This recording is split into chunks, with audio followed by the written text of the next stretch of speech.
Hello guys, welcome. मैं अमिता शर्मा आपका अपने कॉम्पिटिटिव एनर्जी में फिर से स्वागत करती हूँ। गाइस, आज हम गंगा और उसके ट्रिब्यूटरीज के बारे में पढ़ेंगे। ये जीके है जो हमारे ज्योग्राफी का एक पार्ट है।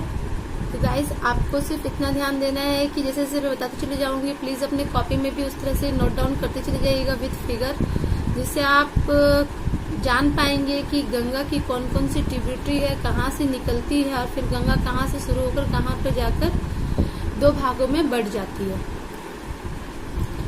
जैसे कि आपको यहाँ पे दिख रहा होगा, ये है यमुनोत्री ग्लेशियर। यमुनोत्री ग्लेशियर से आपका गाइस निकलता है यमुना जी का पानी, ठीक है। ये आपका मंदाकिनी है, ये आपका गंगोत्री है और यहाँ आपका संतोपंथ ग्लेशियरी है।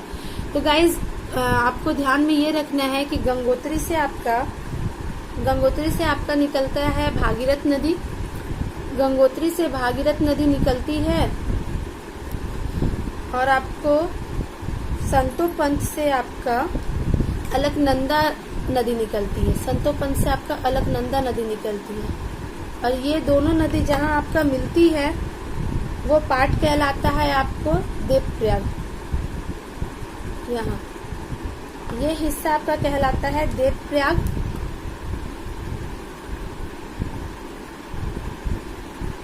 ठीक है, ये हिस्सा आपका देवप्रयाग कहलाता है। और ये जहाँ आपका गंगोत्री से आपका भागीरथ नदी गंगा यहाँ से निकली आपकी भागीरथी और यहाँ संतोपंथ से निकल गई आपका, मैं जैसा मैंने अभी बताया आपको, अलकनंदा नदी।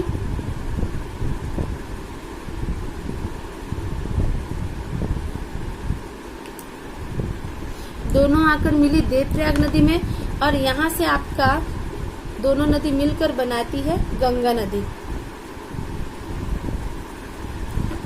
ओके गाइस, अब यहाँ पे देखिए, आपको ध्यान देने वाला क्या बात है, जो आपको सबसे ज्यादा इम्पोर्टेंस आपको रखना है कि ये तो हमारा एक देवप्रयाग हुआ और अब यहाँ मंदाकिनी है। तो मंदाकिनी का क्या यहाँ पर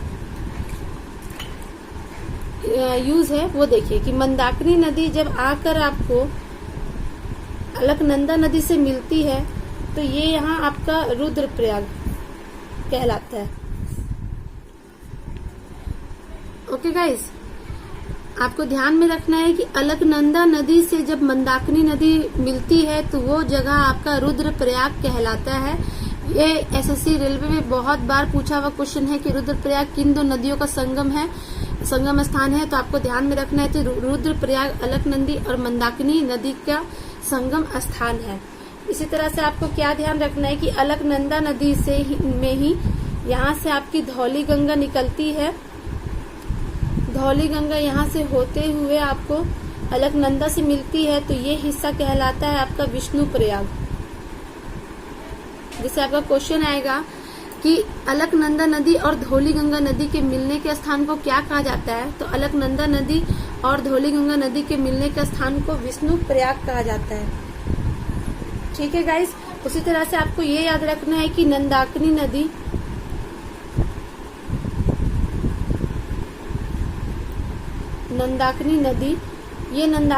आके आपको जब अलकनंदा नदी से मिलती है तो यहाँ पर आपका बनता है नंद प्रयाग।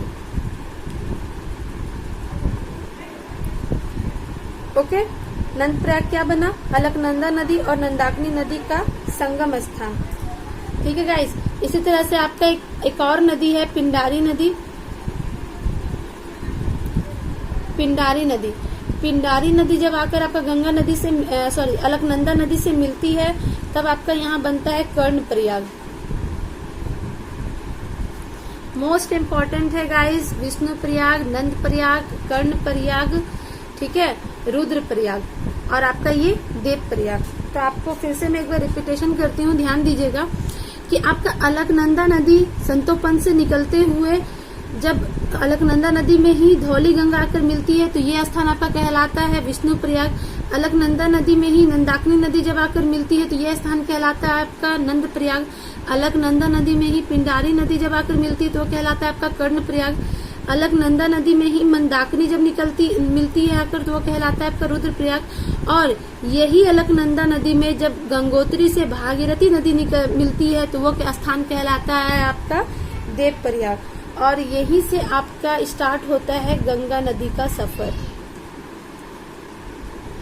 गंगा नदी को तो आप अच्छे से जानते हैं गाइस कि ये हमारी नेशनल रिवर है, जिसको बहुत ही इम्पोर्टेंस दिया गया है। 2008 में ये हमारी नेशनल रिवर बनी है और ये 5 स्टेट से होकर गुजरती है गाइस। पहला उत्तराखंड, फिर उत्तर प्रदेश, फिर बिहार, बिहार से होते हुए झारखंड, झारखंड से होते हुए आपका पश्चिम बंगाल और फिर बांग्लादेश, जहाँ पर जाके इसका नाम चेंज होता है। तो अब हम इसका सफर शुरू करते हैं गाइस। यहाँ पे आप ध्यान देते चले जाइएगा, जैसे जैसे मैं बताते चली जाऊंगी कि ये आपका देवप्रयाग है। गंगा नदी यहाँ से चलते जा रही है, ये आपका हरिद्वार है। ओके, ये आपको दिख रहा होगा, मैंने लिखा है यूके, यूके का बॉर्डर है ये। यूके के बॉर्डर से आपका जो बिजनौर जगह है, ये बहुत फेमस जगह है बिजनौर, क्योंकि भारत का सबसे मीठा गन्ना यहाँ पाया जाता है बिजनौर में। तो बिजनौर से आपकी एक नदी निकलती है जो आकर आपको गंगा से मिलती है कन्नौज में। कहाँ मिलती है? बिजनौर से एक नदी निकलती है जो आकर आपका मिलती है कन्नौज में। इस नदी का नाम है रामगंगा।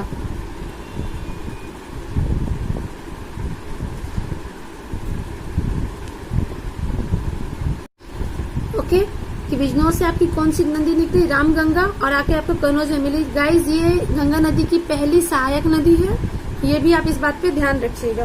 ओके, फिर आप मेरे मैप में देख रहे होंगे यूपी, यूपी का जगह है पीलीभीत। वहां पर आपका एक फुलहर लेक है। फुलहर लेक से आपकी एक नदी निकलती है गाइस, जो गंगा में आकर मिलती है आपको गाजीपुर में। ओके, फिर से मैं बता रही हूँ, यूपी के पीलीभीत के फुलहर लेक से आपकी एक नदी निकलती है जो आकर आपको गंगा नदी से मिलती है गाजीपुर में। इस नदी का नाम है गोमती नदी। ठीक है, अब आपको यहाँ दिख रहा होगा मिलाप ग्लेशियर। गाइस, ये मिलाप ग्लेशियर से भी आपकी एक नदी निकलती है। मिलाप ग्लेशियर से एक नदी निकलती है आपको, जिसको कहते हैं शारदा या काली नदी। ओके, ये आपका मिलाप ग्लेशियर से निकले शारदा या काली नदी। ये आपको डायरेक्ट आके गंगा में नहीं मिलती है गाइस। यहाँ पे आपको क्या ध्यान देने वाला बात है कि यहाँ से फिर आपको यहाँ पे एक दिख रहा होगा जगह भारचाचुंग। भारचाचुंग से भी एक नदी निकलती है और ये नदी कहलाती है सरयू नदी। और ये दोनों नदी मिलकर एक नदी का निर्माण करती है जिसका नाम है घाघर नदी, जो आकर आपको छपरा में गंगा नदी से मिलती है। ओके, ये नदी का नाम क्या है? घाघर नदी। ये गंगा की सबसे बड़ी सहायक नदी है गाइस, इस पे ध्यान रखिएगा। कैसे हुआ घाघर नदी का निर्माण? मिलाप ग्लेशियर से शारदा नदी या काली नदी निकली, भारचाचुंग से आपका सरयू नदी निकली।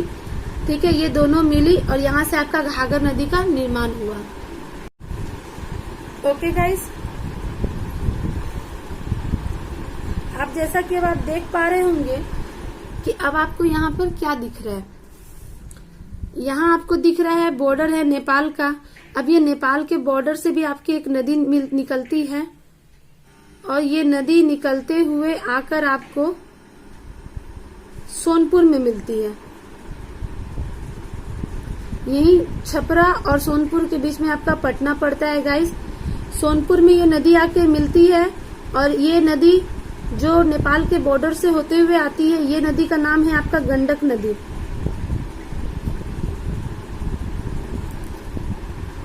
ओके गाइस, अब आप और अच्छे से ध्यान दे रहे होंगे कि जस्ट आपको यहाँ पर दिख रहा होगा नेपाल का गोसाई धाम का एक जगह है जहाँ से 7 नदियों का धारा निकलता है। तो 7 नदियों के धारा में से जो 3 नदी का धारा होता है गाइस, 3 नदी का धारा जो मिलकर एक नदी का निर्माण करती है, वहाँ आपको ध्यान देना है कि ये तीनों मिलकर हमारी कोसी नदी का निर्माण करती है। ये धाराएं मिलकर किस नदी का निर्माण करती है? कोसी नदी का। ये हम बिहार के इलाके में आ चुके हैं गाइस। ओके, तो ये कोसी नदी का निर्माण करती है, जो आकर आपको गंगा से कुर्सेला में मिलती है। ठीक, और आपको फिर यहाँ अंत में दिख रही होगी वेस्ट बंगाल की दार्जिलिंग पहाड़ी। दार्जिलिंग पहाड़ी से भी हमारी एक नदी निकलती है जिसको कहते हैं महानंदा नदी। दार्जिलिंग पहाड़ी से कौन सी नदी निकलती है? महानंदा नदी, जो आपका गोदावरी घाट में आके मिलती है। कहाँ गाइस? गोदावरी घाट। आप जैसा कि देख पा रहे होंगे कि नीचे भी मैंने कुछ पहाड़ियां बनाई हैं, तो यहाँ भी आप ध्यान दीजिएगा। यहाँ ध्यान देने वाला बात ये है कि गाइस आपको यहाँ पे मैंने दिखाया था यमुनोत्री ग्लेशियर। यमुनोत्री ग्लेशियर से यहाँ मेरा यमुना नदी निकल रहा था, अभी इसका डेस्टिनेशन बाकी है। यमुना नदी जो है होते हुए आपको कन्नौज और गाजीपुर के बीच में प्रयागराज में गंगा नदी से मिलती है। प्रयागराज जिसका पुराना नाम इलाहाबाद था, जो अभी न्यू नाम प्रयागराज रखाया है इसका गाइस। तो यहाँ ध्यान रखिएगा, इलाहाबाद में ही यमुना नदी और गंगा नदी का संगम स्थान है जिसको प्रयागराज कहा गया है। सरस्वती नदी का नाम नहीं लेंगे क्योंकि आप जानते हैं कि वो नदी अब विलुप्त हो चुकी है। अब यमुना नदी के लिए आप देख सकते हैं कि यमुना नदी के लिए आप यहाँ देख रहे हैं जाना पाव पहाड़ी। तो जाना पाव पहाड़ी में आपको ध्यान देना है कि जाना पाव पहाड़ी से एक नदी निकलती है जो यमुना नदी से आके इटावा में मिलती है। जो आपको कहाँ मिलती है? जाना पाव पहाड़ी से एक नदी निकलती है जो आके आपको इटावा में यमुना से मिलती है। इस नदी का नाम है चंबल नदी। बहुत इंपॉर्टेंट है गाइस, एग्जाम में बहुत बार पूछा है कि चंबल नदी का उद्गम स्थान कहाँ है, तो आपको ध्यान में रखना है कि जाना पाव पहाड़ी से आपका चंबल नदी निकलती है। अब आपको यहाँ पे दिख रहा होगा काकी बड़ी पहाड़ी। तो गाइस काकी बड़ी पहाड़ी में आपको ध्यान देना है कि काकी बड़ी पहाड़ी से आपको एक नदी निकलती है, छिपरा नदी। छिपरा नदी निकलती है जो चंबल नदी के ट्रिब्यूटरी है, चंबल नदी की सहायक नदी है। और चंबल नदी और छिपरा नदी दोनों आपकी यमुना नदी की सहायक है और यमुना नदी आपकी गंगा नदी की सहायक है। आप देख पा रहे होंगे कि कितने अच्छे से मैंने आपको समझाया है। तो प्लीज इसको आराम से ध्यान रखिएगा कि अगर पूछता है कोई कि छिपरा नदी किसकी सहायक नदी है, तो छिपरा नदी चंबल नदी की सहायक है। चंबल नदी किसकी सहायक है? तो चंबल नदी यमुना की सहायक है। यमुना किसकी सहायक नदी है? तो यमुना आपका गंगा नदी की सहायक है। फिर आप देख रहे होंगे कि यहाँ विंध्याचल पहाड़ी है। विंध्याचल पहाड़ी से भी एक नदी निकलती है आपका जिसका नाम है बेतवा नदी, जो आकर आपको हमीरपुर में यमुना नदी से ही मिल रही है। इस नदी का नाम है बेतवा नदी। फिर आप देख पा रहे होंगे कि यहाँ पे आपको केमुर पहाड़ी है। केमुर पहाड़ी से भी एक नदी का उद्गम होता है जो आके फिर आपको यमुना में ही मिलती है, बांदा में, और इस नदी का नाम है केन नदी। फिर आप देख पा रहे होंगे गाइस अमरकंटक से दो नदियों का उद्गम स्थान है। अमरकंटक से पहले तो एक नदी निकलती है जो इधर गंगा की आके ट्रिब्यूटरी बनती है, इसका नाम है सोन नदी। ओके, अमरकंटक से एक नदी निकली जो आकर आपको यहाँ पर मिलती है गंगा से, इसका नाम है सोन नदी। और अमरकंटक से एक और नदी निकलती है गाइस जो इस तरफ विपरीत दिशा में जाती है, ये कहलाती है आपकी नर्मदा। यहाँ तक आई थिंक आपने अच्छे से समझ लिया होगा कि मैं क्या कहना चाह रही हूँ। सबसे पहले आप ध्यान दीजिएगा कि यमुनोत्री ग्लेशियर से ही आपका यमुना निकला, गंगोत्री से आपका भागीरथी नदी निकला, संतोपंत से आपका अमरकंटक नदी निकला, और ये दोनों नदी जाकर जहाँ आपकी मिली अमरकंटक नदी और भागीरथी नदी, वो स्थान कहलाया आपका देवप्रयाग, जहाँ से गंगा नदी का उद्गम हुआ गाइस। और आपको यहाँ पे सारे प्रयाग का नाम याद रखना है कि अमरकंटक नदी में ही जब धौली गंगा आके मिलती है तो विष्णु प्रयाग कहलाता है। अमरकंटक नदी में जब नंदाकिनी नदी मिलती है तो नंद प्रयाग कहलाता है। अमरकंटक नदी में जब पिंडारी नदी आके मिलती है तो कर्ण प्रयाग कहलाता है। और अमरकंटक में जब मंदाकिनी आकर मिलती है तो वो रुद्र प्रयाग कहलाता है। ओके गाइस, यहाँ से आपका हरिद्वार से होते हुए गाइस कन्नौज में यूके से आपका बिजनौर की जगह से आपका रामगंगा नदी निकलती है जो कन्नौज में आकर आपको मिलती है। ओके, बिजनौर से आपकी रामगंगा निकली, कन्नौज में आके मिली। फिर यहाँ पर आप देख रहे हैं कि यूपी पीलीभीत के फुलहर लेक से गोमती नदी निकली जो गाजीपुर में आके मिली। फिर मिलाप ग्लेशियर से आपका शारदा नदी या काली नदी निकली, और यहाँ भारचाचुंग से आपका सरयू नदी निकली, जो दोनों नदी मिलकर घाघर नदी का निर्माण किया, जो आकर गंगा नदी में छपरा में आके मिली।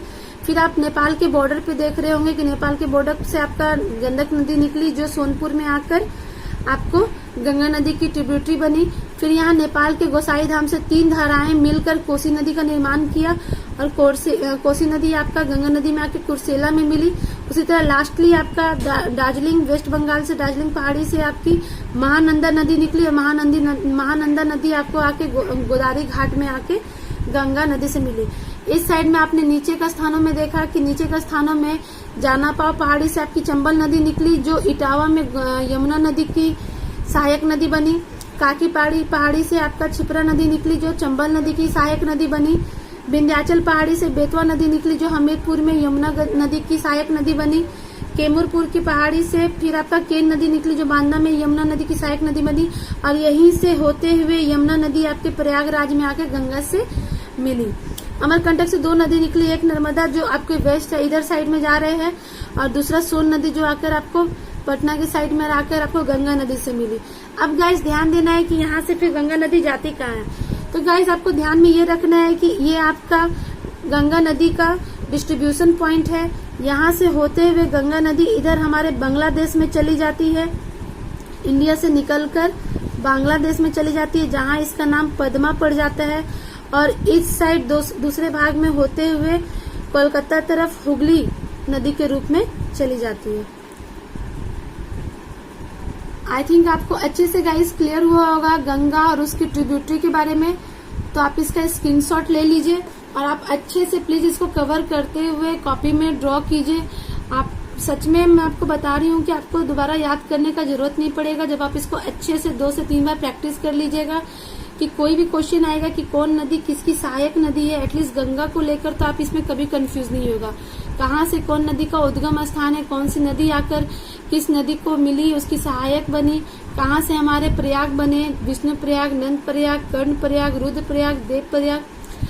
जीएस रटने का चीज नहीं है गाइस, जीएस समझने का चीज है। जितना जल्दी आप समझिएगा उतना जल्दी कैच कीजिएगा और कभी नहीं भूलिएगा, और जितना रटिएगा गाइस उतना जल्दी भूलिएगा भी, इसलिए इसको समझ के पढ़िए। ओके, फिर हम मिलते हैं अपने नेक्स्ट वीडियो में गाइस। Okay, bye.